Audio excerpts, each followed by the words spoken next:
장터목 대피소입니다. 지리산에서 산꾼들로 가장 북적이는 곳, 바로 이 장터목 대피소죠. 천왕봉으로 오르기 위해 하룻밤 머물기에는 이보다 더 좋은 곳이 없기 때문입니다. 물론 대원꾼들은 중산 위로 올라 바로 이 장터목으로 오는 코스를 택하기도 하지만 일출을 보기 위해서라면 글쎄요, 얘기는 달라지기 마련이죠.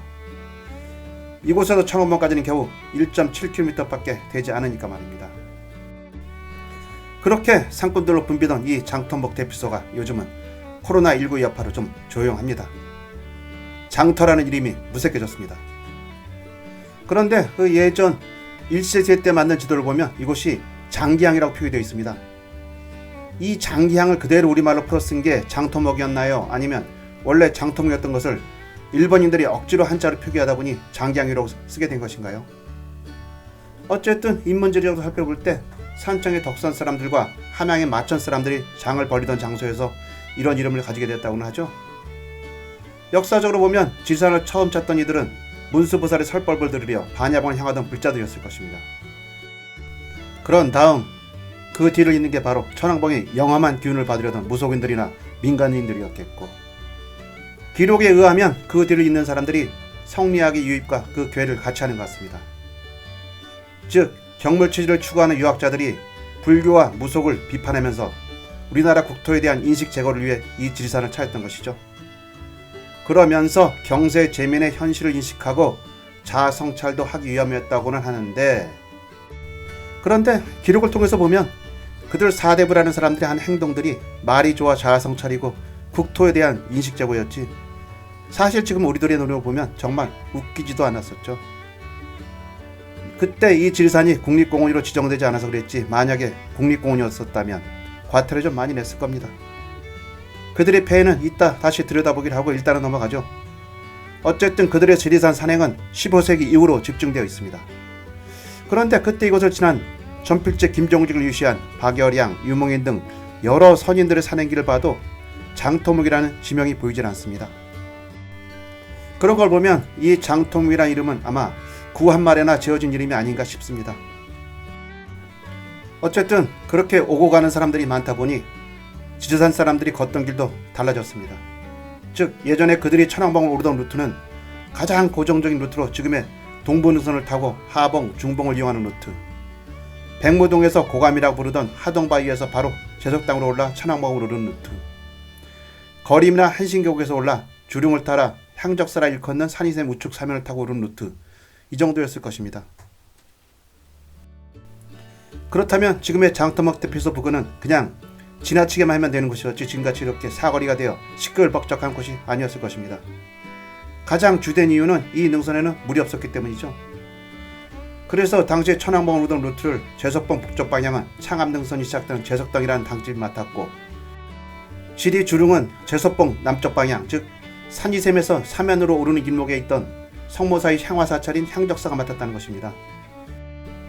그러니 규모만으로 본다면야 굳이 장터가 되려면 오히려 천신을 모시던 제석당의 앞마당이 됐어야 하지 않을까요? 어쨌든 그나마 지금 이렇게 이곳에 장터목 대피소라는 휴게처가 생기게 된 것도 가까이는 구례의 연합반 산악회의 공이 크다고 할 것입니다. 이 구례 연합반 산악회는 1955년 5월 5일 결성된 지금의 지리산 산악회의 전신이죠.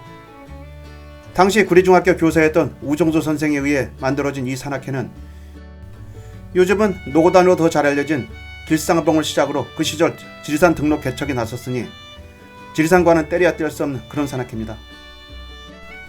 장터목에 있는 이 샘물, 사시사철 말일 날이 없는 이 샘물의 이름이 바로 산이샘입니다. 산이라 여자 이름이죠? 여기는 다 사연이 있습니다. 당시 지리산은 기존에 가지고 있는 큰 봉우리들 이외에는 당연하게도 변변히 제 이름을 가지고 있는 것들이 없었죠. 그러니 동굴이나 샘물, 무명봉 등은 고스란히 개척 산행에 나선 이분들이 몫이었죠. 그래서 이분들은 서로 약속을 했습니다. 먼저 발견한 사람이 그 이름을 짓자고.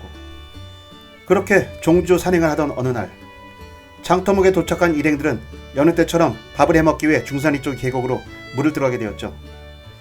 이때 대원 중 안교라는 분이 샘물을 발견하게 됩니다. 그래서 그분들의 관리에 따라 안교님이 이 샘물의 이름을 짓게 되었죠. 그런데 마침 그날이 그분의 막내딸 산이의 생일이었다고 하죠. 그래서 대원들의 추천에 의해 그 샘물의 이름을 산이샘으로 짓게 되었다는 것입니다.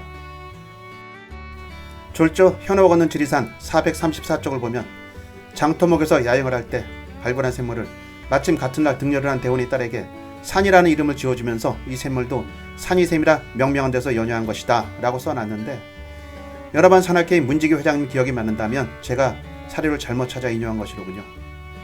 어쨌든 이 산이샘은 연하천 대피소의 샘물, 임걸령 샘물 등과 더불어 지리산에서는 사시사철 물이 마르지 않는 곳으로 유명하죠. 돌이켜보면 사실 제가 이 장터목 산장이라 불리던 곳에 처음 묵었던 때가 아마 1987년경이었을 겁니다. 산장이라 부르기에도 명부스러웠던 조그만 초막의 대피소에서 당시 30도의 보이소주를 나눠 마시던 추억 속의 상객들은 다들 어디 계시는지요. 조용하게 상객들을 보살펴 주시던 산장직의 최인섭님은 아직도 건강하게 잘 지내시고 계시겠죠? 그럼 잠시 이 장터목 대피소에서 주위를 좀 둘러볼까요? 이 장터목 대피소 양옆으로 죄석봉과 일출봉이 있으니 이 사이로 내대천이 칼바위고를 따라 흐릅니다. 중앙 우측 멀리 노량의 금오산이 보이고 내대천 좌측으로 구곡산이 우뚝합니다.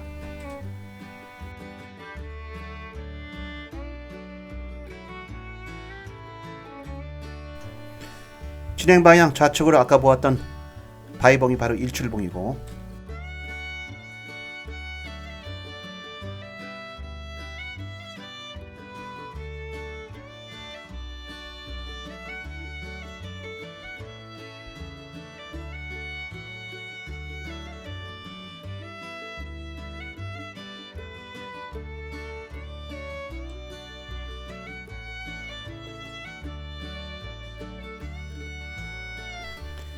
중앙에 반야봉이 우뚝합니다. 그 왼쪽이 노고단이 있는 길상봉이고 그 오른쪽에 만복대가 보입니다. 두리봉이라도 부르는 큰 고리봉이 그 우측으로 있고 그 앞쪽 줄이 바로 북부능선, 뒷줄이 서부능선이죠.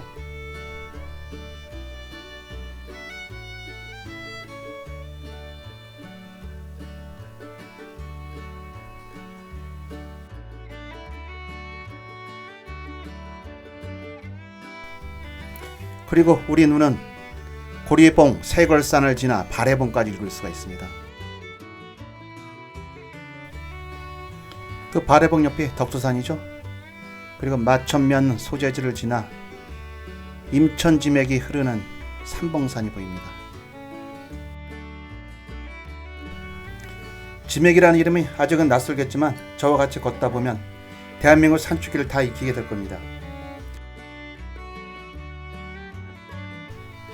이번에는 여기서 마무리하고 다음 회는 지리 제1의 능선에서 연화성경을 보면서 백두대간의 속사를 하나하나 짚어보기로 하겠습니다. 수고하셨습니다.